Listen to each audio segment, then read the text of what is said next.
Hello friends, and welcome to another unboxing video. I'm checking out these outdoor insulated faucet covers. So if you live in a cold climate, have issues if you're not careful with your faucets freezing, perhaps pipes cracking and things like that, which is never a good thing.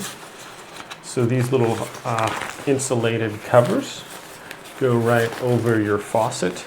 Have some cotton inside and just keep them from freezing, and that way from serious damage to your piping and things like that. So there's different tricks and things that you can do. Some people leave their water dripping a little bit or running so it doesn't freeze, but in super cold areas it's good to have some insulated properties on there. So we'll just go show you guys how this works. Just slips over your faucet and keeps it protected from the icy cold weather.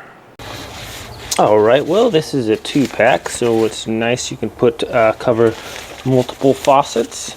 Basically just slide this thing over here like this, and it's got this nice thick Velcro here. Just want to wrap it around your faucet nice and tight. And this has plenty of room, so if you have a bigger faucet or a little different size than I have, and that's nice and snug right next to the wall there, and it's going to keep it nice and insulated and protected from the elements. So anyways, my friends, thanks for watching this video. I hope it's helpful. Have a great day, and I'll see y'all next time.